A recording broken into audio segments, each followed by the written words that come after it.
വീണ്ടും ഒരു ഞായറാഴ്ച നമ്മുടെ പ്രിയപ്പെട്ടവരുടെ മുഖമൊന്നും ഫിസിക്കലി കാണാതെ നമുക്ക് ഒരുമിച്ച് ദൈവത്തെ സ്തുതിക്കുവാൻ തക്കവണ്ണം ദൈവം നമ്മുടെ അവസരത്തിലാണ് ദൈവത്തെ സ്തുതിക്കണം. എത്ര നാൾ ഇത് ഈ രീതിയിലുള്ള ആരാധന തുടർന്നു പോകുമെന്ന് നമുക്ക് പറയുവാൻ പറ്റത്തില്ല. ഇത്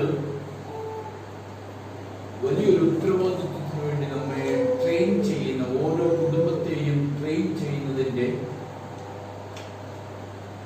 ഭാഗമായിട്ട് കാണുവാൻ നമുക്ക് സാധിക്കുന്നു എങ്കിൽ നമ്മെ നാം ഏത് രീതിയിൽ ട്രെയിൻ ചെയ്യും?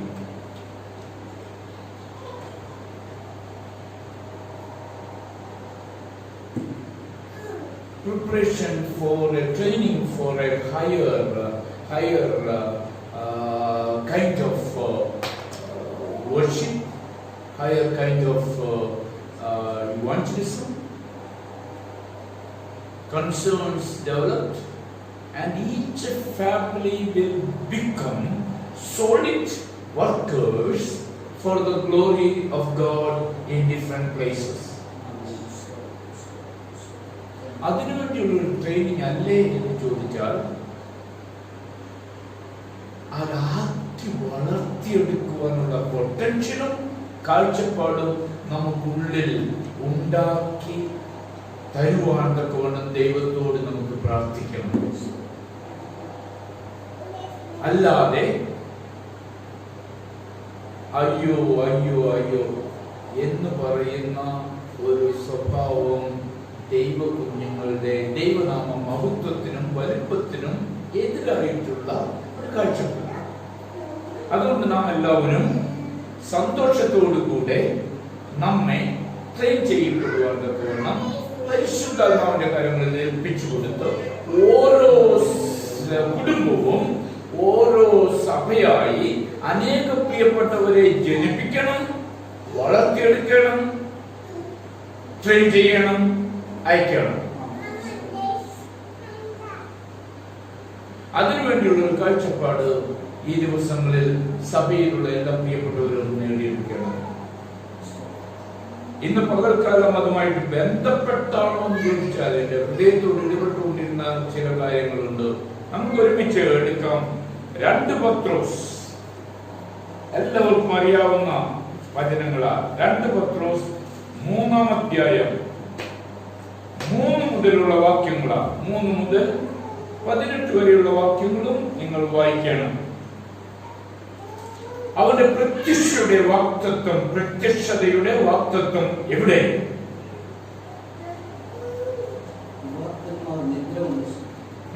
പിതാക്കന്മാർ നിദ്ര കൊണ്ട ശേഷം സകലവും സൃഷ്ടിയുടെ ആരംഭത്തിൽ ഇരുന്നതുപോലെ തന്നെ ഇരിക്കുന്നു എന്ന് പറഞ്ഞ് സ്വന്തം മോഹങ്ങളെ അനുസരിച്ച് നടക്കുന്ന പരിഹാസികളെ പരിഹാസത്തോടെ അന്ത്യകാലത്ത് വരുമെന്ന് വിശേഷാൽ അറിഞ്ഞുകൊള്ളും.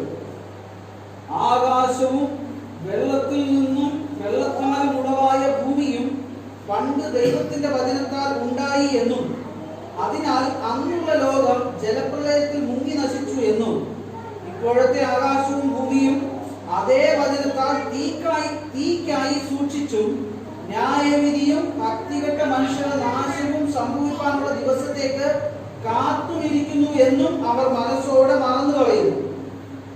എന്നാൽ പ്രിയമുള്ളവരെ, കർത്താവിന് ഒരു ദിവസം 1000 സംവത്സരം പോലെയും 1000 സംവത്സരം ഒരു ദിവസം പോലെയും ഇരിക്കുന്നു എന്നീ കാര്യം നിങ്ങൾ മറക്കരുത്. ചിലർ താമസമെന്ന് വിചാരിക്കുന്നത് പോലെ കർത്താവ് തന്റെ വാഗ്ദത്തം നിവർത്തിക്കാൻ താമസിക്കുന്നില്ല. ആരും നശിച്ചു പോകാതെ എല്ലാവരും മാനസാന്തരപ്പെടുവാൻ അവൻ ഇച്ഛിച്ച് നിങ്ങളോട് ദീർഘക്ഷമ കാണിക്കുന്നതേ ഉള്ളൂ. കർത്താവിന്റെ ദിവസമോ കള്ളനെ പോലെ വരും. അന്ന് ആകാശം കൊടുമുടക്കത്തോടെ ഒഴിഞ്ഞു പോകും, മൂലപദാർത്ഥങ്ങൾ കത്തി അഴിയുകയും ഭൂമിയും അതിലുള്ള പണികളും വെന്തുപോകുകയും ചെയ്യും. ഇങ്ങനെ ഇവയൊക്കെയും അഴിവാനുള്ളതായിരിക്കാൽ ആകാശം ചുട്ടഴിവാനും മൂലപദാർത്ഥങ്ങൾ വെന്തുരുകുവാനുമുള്ള ദൈവത്തിന്റെ വരവ് കാത്തിരുന്നും ബന്ധപ്പെടുത്തിയും കൊണ്ട് നിങ്ങൾ എത്ര വിശുദ്ധ ജീവനവും ഭക്തിയുമുള്ളവരായിരിക്കണം. എന്നാൽ നാം അവന്റെ വാഗ്ദത്ത പ്രകാരം നീതി വസിക്കുന്ന പുതിയ ആകാശത്തിനും പുതിയ ഭൂമിക്കുമായിട്ട് കാത്തിരിക്കും. അതുകൊണ്ട് പ്രിയമുള്ളവരെ, നിങ്ങൾ ഇവയ്ക്കായി കാത്തിരിക്കയാൽ അവൻ നിങ്ങളെ കറയും കളങ്കവും ഇല്ലാത്തവരായി സമാധാനത്തോടെ കാണാൻ ഉത്സാഹിച്ചുകൊണ്ട് നമ്മുടെ കർത്താവിന്റെ ദീർഘക്ഷമയെ രക്ഷ എന്ന് വിചാരിപ്പിച്ചു. അങ്ങനെ തന്നെ നമ്മുടെ പ്രിയ സഹോദരനായ പൗലോസും തനിക്ക് ലഭിച്ച ജ്ഞാനത്തിന് തക്കവണ്ണം നിങ്ങൾക്കും ഇതിനെക്കുറിച്ച് സംസാരിക്കുന്ന സകല ലേഖനങ്ങളിലും എഴുതിയിട്ടുണ്ടല്ലോ. അവയിൽ ഗ്രഹിപ്പാൻ പ്രയാസമുള്ളത് ചിലതുണ്ട്. അറിവില്ലാത്തവരും അസ്ഥിരന്മാരുമായവർ ശേഷം തിരുവെഴുത്തുകളെ പോലെ അതും തങ്ങളുടെ നാശത്തിനായി ഓട്ടിക്കളയുന്നു. എന്നാൽ പ്രിയമുള്ളവരെ, നിങ്ങൾ മുൻകൂട്ടി അറിഞ്ഞിരിക്കുന്നുണ്ട് അധർമ്മികളുടെ വഞ്ചനയിൽ കുടുങ്ങി സ്വന്തം സ്ഥിരത വിട്ട് വീണു പോകാതിരിക്കാൻ സൂക്ഷിച്ചുകൊള്ളു. കൃപയിലും നമ്മുടെ കർത്താവും രക്ഷിതാവുമായ യേശുക്രിസ്തുവിന്റെ പരിജ്ഞാനത്തിലും വളരുക. അവന് ഇപ്പോഴും എന്നേക്കും മഹത്വം. ആമേൻ. ഞങ്ങൾക്ക് തന്ന നല്ല വചനങ്ങൾക്കായി അങ്ങയുടെ കരങ്ങളിലേക്ക് ഞങ്ങളെ സമർപ്പിക്കുന്നു. അങ്ങയുടെ വചനം ഗ്രഹിക്കുവാൻ തക്കവണ്ണമുള്ള പരിശുദ്ധാത്മാവിന്റെ ജ്ഞാനം ഞങ്ങൾക്ക് തന്നു ഞങ്ങളെ അനുഗ്രഹിച്ചിരിക്കൊണ്ടും അത് പ്രയോജനപ്പെടുത്തി അങ്ങയുടെ വചനത്തിനനുസരിച്ച് ഞങ്ങളുടെ ജീവിതത്തെ ക്രമീകരണം ചെയ്യുവാൻ ഞങ്ങളെ സമർപ്പിച്ചുകൊണ്ടും ഇന്ന് പകൽക്കാലം ഞങ്ങളെ അങ്ങയുടെ കരങ്ങളിലേക്ക് ഏൽപ്പിക്കുന്നു. വചനം ശ്രദ്ധിക്കുവാനും ധ്യാനിക്കുവാനും അനുസരിക്കുവാനും അനുഭവിപ്പാനും തക്കവണ്ണം തടസ്സമായിരിക്കുന്ന സകലാത്മകരത്തെയും ഞങ്ങൾ അകറ്റുക യേശുവിന്റെ അത്യുല്യ നാമത്തിൽ.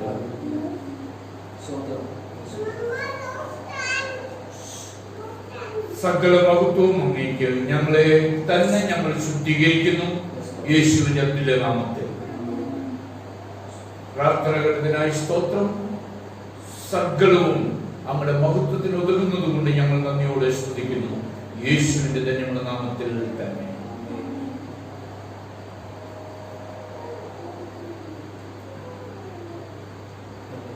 കഴിഞ്ഞ ദിവസങ്ങളിൽ, കഴിഞ്ഞ ഞായറാഴ്ചകളിൽ നമ്മൾ ചിന്തിച്ചുകൊണ്ടിരുന്നത് രണ്ട് ഞായറാഴ്ചകളെ കുറിച്ച് ചിന്തിച്ചാൽ, ഒന്ന്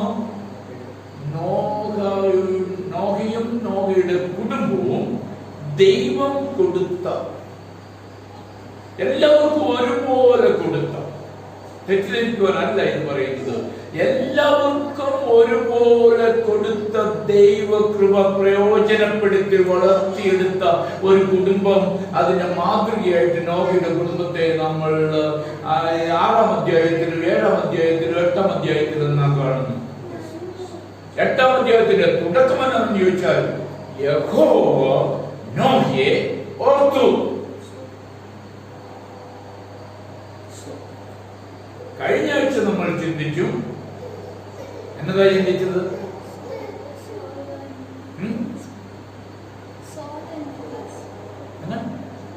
ഓർക്കപ്പോലെ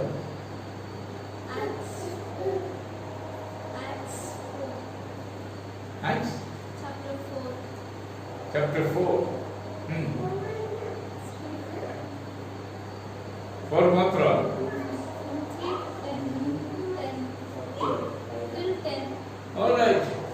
3 മുതൽ 10 വരെയുള്ള അധ്യായങ്ങൾ. നിങ്ങൾ കഴിഞ്ഞ ആഴ്ച ഈ അധ്യായങ്ങളൊക്കെ ഒരിക്കലെങ്കിലും വായിച്ചു കാണുമെന്ന് ഞാൻ വിശ്വസിക്കട്ടെ. വായിച്ചവർക്കായി ഞാൻ ദൈവത്തെ സ്തുതിക്കുന്നു. വായിക്കാത്തവർ ഈ ആഴ്ച അതും കൂടെ കൂട്ടി വായിക്കുവാൻ പോകുന്നത് കൊണ്ട് ദൈവത്തെ ഞാൻ സ്തുതിക്കുന്നു.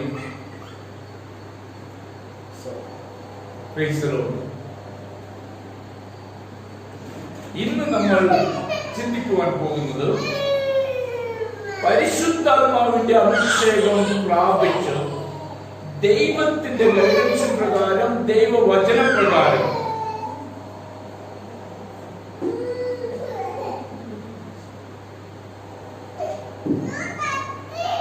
മർക്കോസിന്റെ മാളിക മുകളിൽ 10 ദിവസത്തെ പ്രാർത്ഥന, പരിശുദ്ധാത്മാവിന്റെ അഭിഷേകം, ഉയരത്തിലെ ശക്തി ലഭിക്കുവോളം പ്രാർത്ഥിച്ച 120 പ്രിയപ്പെട്ടവരെ നാം കാണുന്നു. 120 120 പ്രിയപ്പെട്ടവരുടെയും മുൻപിൽ ശരിയായിട്ട് പറഞ്ഞിട്ടുണ്ടെങ്കിൽ ലീഡർഷിപ്പ് കൊടുത്ത 2 പേര് 3 പേരേ ഉള്ളൂ. പൊതുവിൽ എല്ലാവരെയും കാണത്തക്ക രീതിയിൽ. അപ്പൊ 115 മുതൽ 118 വരെയുള്ള എല്ലാ പ്രിയപ്പെട്ടവരും എല്ലാം ചെയ്തു. ഇൻഡിവിജ്വലായിട്ട് കൺസിഡർ ചെയ്ത ഞാനോടത്തില്ല, എന്റെ പൊസിഷൻ എന്നെ ആരും കണ്ടില്ല, ഞാൻ ഇത് ചെയ്തിട്ട് എന്നാ കാരണം, എന്നാ ഗുണം, എന്നാ പ്രയോജനം എന്നൊക്കെ പറഞ്ഞിട്ട് നിരാശപ്പെട്ടു പോയോ? ഇല്ല. Behind these two, praise the Lord, praise the Lord. Behind these two, mainly, I'm talking about Patros, Yohanan. Maybe you can add with James also. ഈ 3 പേരിൽ ഇവരുടെ പിന്നിൽ ആരും കാണുന്നില്ല എന്ന് മാനുഷികമായിട്ടുള്ള ഒരു കണ്ണുകളും കണ്ടിട്ടില്ല എങ്കിൽ പോലും സ്വർഗത്തിനും ഭൂമിക്കും നാഥനായ ദൈവം ഉയരത്തിൽ നിന്ന് നോക്കുമ്പോൾ ഈ സഭയുടെ പ്രവർത്തനത്തിന് മുൻപോട്ടുള്ള പോക്കിന് നേതൃത്വം കൊടുത്ത 120 പേരെക്കാൾ അധികമായിട്ട് പരിശുദ്ധാത്മാവിന്റെ ലീഡർഷിപ്പ് നാം എല്ലായിടത്തും കാണുന്നു. ചിലർ പ്രാർത്ഥിച്ചവരായിരിക്കും, ചില പത്രോസിന് ഒരു ഗ്ലാസ് വെള്ളം എടുത്തു കൊടുത്തവരായിരിക്കും പ്രസംഗിച്ചുകൊണ്ടിരിക്കുമ്പോൾ. 120 പ്രിയപ്പെട്ടവര് മാളിക മുകളിൽ ഇരുന്ന് പ്രാർത്ഥിച്ചപ്പോൾ അവർക്ക് വേണ്ടതായിട്ടുള്ള എല്ലാ സൗകര്യങ്ങളും ഉണ്ടാക്കി കൊടുത്ത ഒരു കുടുംബം, ഒരു സഹോദരി ഉണ്ട് എന്ന് നമ്മൾക്കറിയാം. ആ പ്രിയ മാതാവിന്റെ സമർപ്പണവും മാതാവിന്റെ കാഴ്ചപ്പാടും ദൈവവചന പ്രകാരം ദൈവവചനത്തിന്റെ നിവൃത്തി ഉണ്ടാകേണ്ടതിന് ദൈവം എനിക്ക് തന്ന ഈ വീട് അല്ലെങ്കിൽ ഈ വലിയ വലിയ വലിയ ബിൽഡിംഗ് യെരുശലേം പട്ടണത്തിന് നടുവിൽ എനിക്ക് തന്നത് ദൈവത്തിന്റെ വചനത്തിന്റെ നിവൃത്തീകരണത്തിനാണ് എന്ന്, സഭയുടെ വ്യാപ്തിക്കാണ് എന്ന് സമർപ്പിച്ചുകൊണ്ട് പ്രാർത്ഥിച്ച ആ സഹോദരിയെ അധികം വെളിപ്പെടുത്തിയൊന്നും കാണിക്കുന്നില്ല എഴുത്തുകാരും. എന്നാൽ മർക്കോസിന്റെ മാളിക മുകൾ എന്ന് പറയുന്നുണ്ട്. അത് ആ രീതിയിൽ കാണുമ്പോൾ പരിശുദ്ധാത്മാവ് ഡീല് ചെയ്യുന്ന സകല പ്രിയപ്പെട്ട ഒരു പരിശുദ്ധാത്മാവിന്റെ പ്രവർത്തനത്തിന് സമർപ്പിക്കുന്ന പരിശുദ്ധാത്മാവിന്റെ പ്രവർത്തനമാണ് എന്ന് വിശ്വസിക്കുകയും സമർപ്പിക്കുകയും ചെയ്യുന്ന സകല പ്രിയപ്പെട്ടവരും മാനുഷികമായിട്ടുള്ള ഒരു അപ്രീസിയേഷനെ ഉപരി സ്വർഗത്തിനും ഭൂമിക്കും നാഥനായ ദൈവത്തിന്റെ അപ്രീസിയേഷൻ കണ്ടുകൊണ്ട് അവർ അനുഭവിച്ചുകൊണ്ട് ദൈവത്തെ സ്തുതിച്ചു. അവരോട് 120 പേരോട് ചോദിച്ചാൽ ഈ 3 പേരല്ലേ ഏറ്റവും വലിയ പ്രസംഗം അതെല്ലാം ചെയ്തത് എന്ന് ചോദിച്ചാൽ ഇല്ല, ഞങ്ങളാ ചെയ്തത്, പരിശുദ്ധാത്മാവ് ഞങ്ങളിൽ കൂടെ ചെയ്തു എന്നുള്ള സമർപ്പണത്തിന്റെ കാഴ്ചപ്പാട് വ്യക്തവും ശബ്ദവും സുതാര്യവുമാണ്. അതിന്റെ അടുത്ത വാക്യങ്ങളൊക്കെ പറയുന്നുണ്ട് എന്നതാ, എല്ലാവരും തങ്ങൾക്കുള്ളതെല്ലാം പൊതുവക എന്നെണ്ണി, ചർച്ചിന്റേതെന്നെണ്ണി, ദൈവിക പ്രവർത്തനത്തിന് മുതൽക്കൂട്ടെന്നെണ്ണി. ഇങ്ങനെയുള്ള ഒരു ആത്മാവിനെ പ്രാപിച്ചവരാണോ ഇന്ന് നമ്മളെല്ലാവരും എന്ന് നമ്മൾക്കൊന്ന് ചിന്തിക്കണം. I'm talking about the present 21st century Pentecostal world.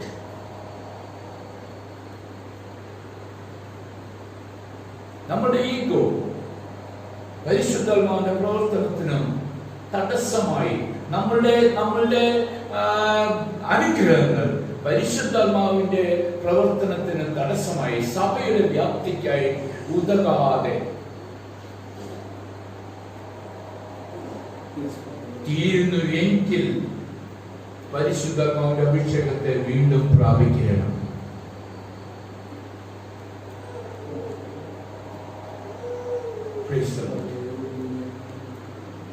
ഇവിടെ നാം കാണുന്നത് പത്രോസ് ആരായിരുന്നെന്ന് നമ്മൾക്ക് എല്ലാവർക്കും അറിയാം. യേശുവിനോട് കൂടെ നടക്കുന്നതിന് മുമ്പ് ആരായിരുന്നു എന്നറിയാം. യേശു വിളിച്ചപ്പോൾ, അനുഗമിക്കുമ്പോൾ, ആ 3.5 വർഷക്കാലം അനുഗമിച്ചപ്പോൾ ആരായിരുന്നു എന്ന് നമുക്കറിയാം. ഏതെല്ലാം ഏരിയാസിൽ അദ്ദേഹം പൂർണ്ണമായും ബലഹീനനായിരുന്നു എന്ന് നമുക്കറിയാം. പരിശുദ്ധാത്മാവിന്റെ അഭിഷേകം പ്രാപിക്കുന്നതിന് മുമ്പ് തന്റെ ജീവിതത്തിന്റെ വിജയം എന്ന് പറയുവാൻ എന്തെങ്കിലും ഉണ്ടായിരുന്നു എന്ന് ചോദിച്ചിട്ടുണ്ട്. എങ്കിൽ ഉണ്ടായിരുന്നു. ഇഷ്ടം പോലെ വിജയം പ്രഖ്യാപിക്കുവാൻ ഉണ്ടായിരുന്നു. ഒരിക്കൽ യേശു ശിഷ്യന്മാരോട് എല്ലാവരോടും ചോദിച്ചു, നിങ്ങൾ എന്നെ ആരെന്ന് പറയും? പത്രോസ് വിളിച്ചു പറഞ്ഞു, മാനുഷികമായി പറയുന്ന ഇഷ്ടം പോലെ പ്രിയപ്പെട്ടവരെ കുറിച്ച് പറഞ്ഞിട്ട് പ്രവാചകനാണെന്ന് പറയുന്നു, യോഹന്നാണെന്ന് പറയുന്നു, അല്ലെങ്കിൽ അദ്ദേഹമായി പറയുന്ന ഒരു ലിസ്റ്റ് തന്നെ യേശു പറഞ്ഞിട്ട് ചോദിച്ചു, എനിക്ക് അതല്ല മുഖ്യം, നിങ്ങൾ എന്നെ ആരെന്ന് പറയുന്നു. അതിന്റെ അർത്ഥം നിങ്ങൾ എന്നെ എങ്ങനെ കാണുന്നു?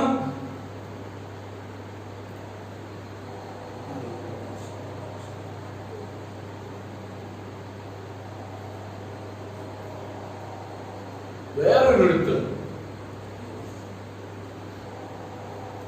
കർത്താവിന്റെ സന്നിധിയിൽ ഒരു വലിയ വ്യക്തി ജീവിതം ഓടിക്കടന്നു എന്നിട്ട് ചോദിച്ചു, ദൈവമേ, അല്ലെങ്കിൽ കർത്താവേ, യേശുവേ, ഗുരുവേ,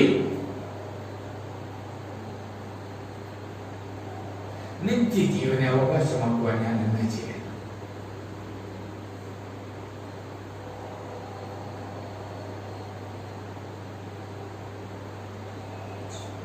അവിടെ കാണുന്നറിയാമോ? യേശു പറയുന്ന ആൻസർ വചനത്തിൽ എന്നാ പറയുന്നു?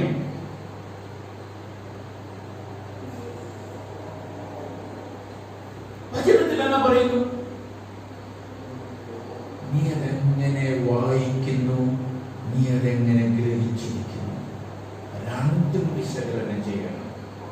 വചനത്തിൽ എഴുതിയിരിക്കുന്നത് ലിറ്ററൽ ആയിട്ട് അറിയണം. The content of the Bible should be familiar to everyone.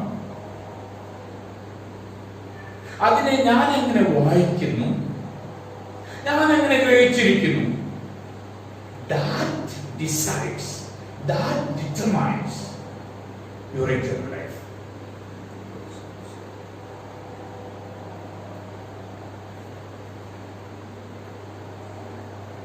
പത്രോസ് എല്ലാ ഏരിയസിലും മുൻപന്തിയിൽ തന്നെ.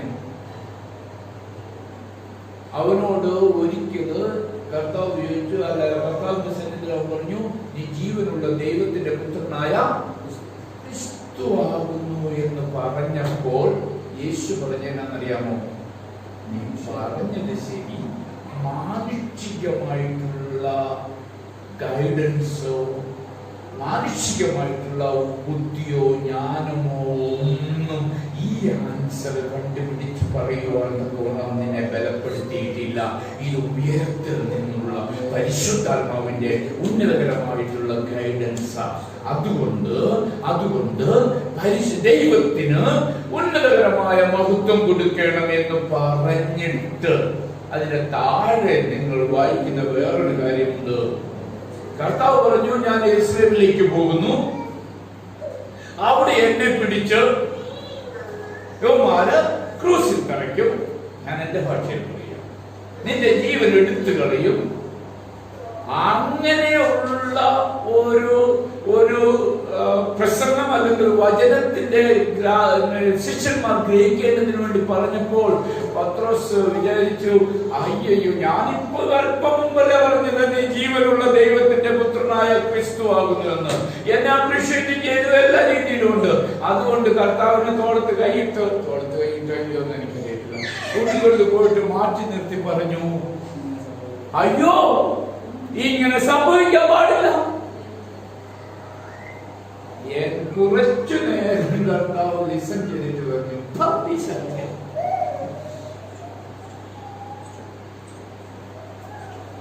ഇങ്ങനെയുള്ളതായിട്ടുള്ള ഒരു ജീവിത രീതിയായിരുന്നു ദൈവവചനം വായിച്ചു ഗ്രഹിച്ചു എന്ന് ചോദിച്ചാൽ, യേശു പറഞ്ഞ വചനം ദൈവവചനമായി ഏറ്റെടുത്തു എന്ന് ചോദിച്ചാൽ, കുറച്ചൊക്കെ ഏറ്റെടുത്തു. തന്റെ മനോഭാവത്തിനും തന്റെ ചിന്താഗതിക്കും സപ്പോർട്ട് ചെയ്യുന്നതായിട്ടുള്ള വചനങ്ങൾ ഏറ്റെടുത്തു, അല്ലാത്തത് മാറ്റിവെച്ചു. യേശു പറഞ്ഞു, ഞാൻ മരിക്കാൻ പോവുകയാണ്, എന്നെ ക്രൂശിക്കും, എന്നെ അടക്കം ചെയ്യും, എന്നാൽ 3-ാം നാൾ ഞാൻ ഉയർത്തെഴുന്നേൽക്കും. ഇത് മരണവും അടക്കവും പുനരുദ്ധാനവും ഒന്നും ഏറ്റെടുക്കുവാനുള്ള കാഴ്ചപ്പാടോ സമർപ്പണമോ എനിക്കില്ലായിരുന്നു. എന്നിട്ട് അതിനോട് കൂടെ പറഞ്ഞു, ഞാൻ മരിച്ച് അടക്കപ്പെട്ട് ഉയർത്തെഴുന്നേൽക്കുമ്പോൾ ഞാൻ യെരൂശലേമിൽ നിങ്ങൾക്ക് വേണ്ടി കാത്തിരിക്കും. നിങ്ങൾ അവിടെ കടന്നു വന്ന് പ്രാർത്ഥിക്കണം. എന്തിനാ പ്രാർത്ഥിക്കുന്നത്? ഉയരത്തിൽ നിന്ന് ഞാൻ വാഗ്ദത്തം ചെയ്ത, എന്റെ പിതാവ് വാഗ്ദത്തം ചെയ്ത പരിശുദ്ധാത്മാവിന്റെ ശക്തി നിങ്ങൾക്ക് അനുഭവമാകുന്നത് വരെയും പ്രാർത്ഥിക്കണം. നമ്മൾ പ്രാർത്ഥിക്കാറുണ്ട്. ദൈവത്തിന്റെ ഉന്നതകരമായ ആഗ്രഹം നിറവേറ്റപ്പെടുവാൻ തക്കവണ്ണം നമ്മൾ ദൈവത്തിന്റെ കരങ്ങളിൽ ഇഷ്ടമുള്ള ഏറ്റവും ശക്തമായിട്ടുള്ള ഒരു ആയുധമായി മാറ്റപ്പെടുന്നത് വരെയും പ്രാർത്ഥിക്കുന്നുണ്ടോ? Our prayer life is absolutely interrupted by many of the situations of this world. Family situation ആയിരിക്കാം, വ്യക്തിപരമായിട്ടുള്ള സിറ്റുവേഷൻസ് ആയിരിക്കാം, ലോകത്തിന്റെ സിറ്റുവേഷൻ ആയിരിക്കാം. എന്തൊക്കെ സിറ്റുവേഷനാണ് നമ്മുടെ പ്രാർത്ഥന ലൈഫിനെ തകർത്ത് കളയുന്നത്. പ്രാർത്ഥിക്കുവാൻ നമ്മൾ സമയം കണ്ടെത്തുന്നു എന്ന് പറയുന്നത് പോലും ചില നേരങ്ങളിലെല്ലാം റിയാലിറ്റി ആയിട്ട് ബന്ധവുമില്ല. അതുകൊണ്ട് ഈ ദിവസങ്ങളിൽ ദൈവത്തിന്റെ ഉന്നതകരമായ പുതിയ അനുഭവങ്ങളെ പ്രാപിക്കുന്നത് വരെയും ഈ സിറ്റുവേഷനിൽ എങ്ങനെ സുവിശേഷീകരണത്തിനായി എന്റെ പാദങ്ങൾ വയ്ക്കണം, ഏത് രീതിയിൽ ഞാൻ വളർത്തപ്പെടണം, ഏത് രീതിയിൽ ഞാൻ ആയിത്തീരണം, അതിനു വേണ്ടതായിട്ടുള്ള ഒരു പ്രാർത്ഥന.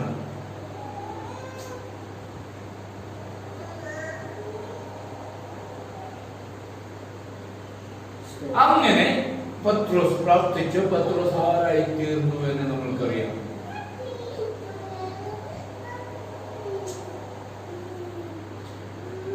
ഈ മർക്കോസിന്റെ മാളിക മുകളിൽ വെച്ച് പരിശുദ്ധാത്മാവിന്റെ അഭിഷേകം പ്രാപിക്കുന്നത് വരെയും എത്രയോ പ്രാവശ്യങ്ങൾ താൻ പിന്മാറ്റത്തിൽ പോയി.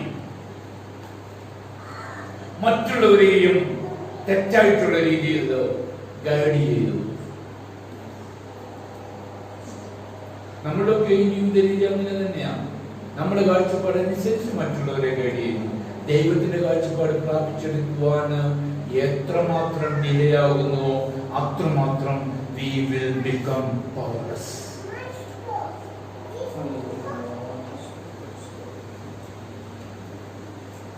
കുറച്ചുകൂടെ വ്യക്തമായിട്ട് പറഞ്ഞാൽ,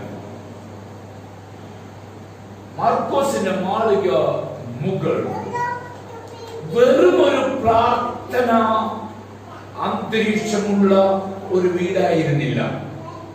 ദൈവത്തെ ഇറക്കിക്കൊണ്ടുവന്ന് ദൈവത്തിന്റെ വചനം നിവർത്തീകരണത്തിന് മുഖാന്തരമാക്കി തീർക്കപ്പെട്ട ഒരു പ്രാർത്ഥനാന്തരീക്ഷം അവിടെ ഉണ്ടായിരുന്നു. 120 പേര് കുഞ്ഞുങ്ങളെ അവിടെ ചേർത്തിട്ടില്ല എന്ന് ഞാൻ വിശ്വസിക്കട്ടെ. 120. എന്നിട്ടും അവിടെ വായിക്കുന്ന എന്താണെന്നറിയാമോ? എല്ലാവരും ഒരു മനപ്പെട്ട്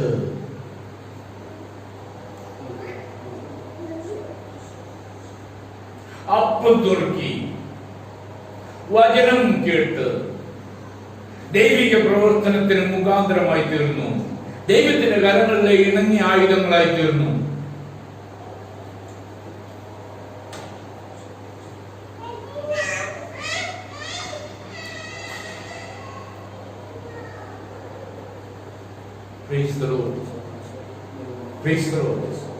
ഇന്ന് ചിന്തിക്കേണ്ടിയിരിക്കുന്നത് എന്താണെന്ന് ചോദിച്ചാൽ, ഞാൻ എന്ന വ്യക്തി, പരിശുദ്ധാത്മാവിന്റെ അഭിഷേകം പ്രാപിച്ച ഞാൻ എന്ന വ്യക്തി ദൈവകരങ്ങളിൽ ദൈവിക പ്രവർത്തനത്തിനും സുവിശേഷീകരണത്തിനും ദൈവത്തിന്റെ ഹിതപ്രകാരം ദൈവം ചെയ്തെടുക്കുന്ന സുവിശേഷീകരണത്തിന് ഞാൻ മുഖാന്തരമായി എത്രമാത്രം മാറ്റപ്പെടുന്നു എന്നുള്ളത് ഈ ദിവസങ്ങളിൽ ചിന്തിക്കേണ്ടിയിരിക്കുന്നു.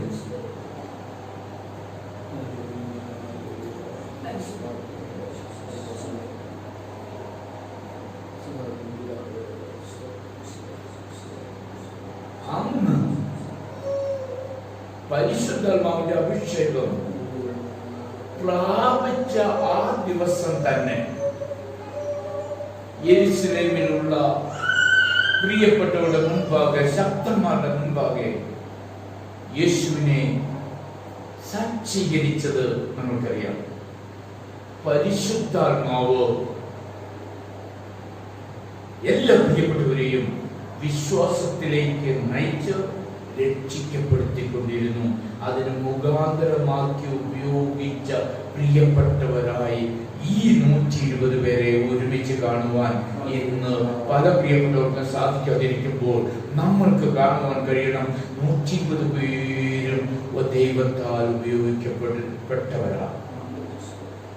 മുന്നിൽ 4 പേര്, 5 പേര്, 6 പേര്, 12 പേര്. 12 പേരെന്നുള്ളത് ഒരു വിധത്തിൽ വേണമെങ്കിൽ ദശാംശമായിട്ട് 120 പേര്. ബാക്കിയുള്ള പേര് മുഴുവനും ഇവരെ സപ്പോർട്ട് ചെയ്തുകൊണ്ട് ഒരു മനസ്സോടെ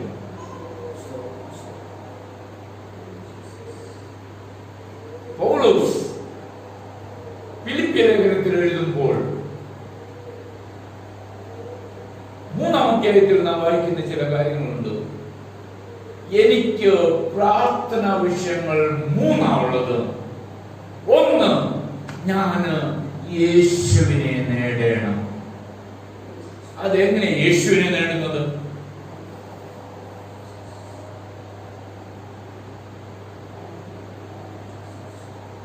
രണ്ട്, എനിക്ക് യേശുവിനെ അറിയണം.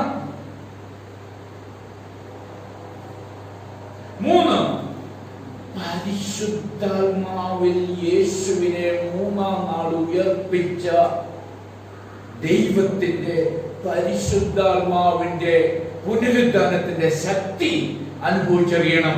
അതിനുവേണ്ടി നീ എന്താ ചെയ്യുന്നത്?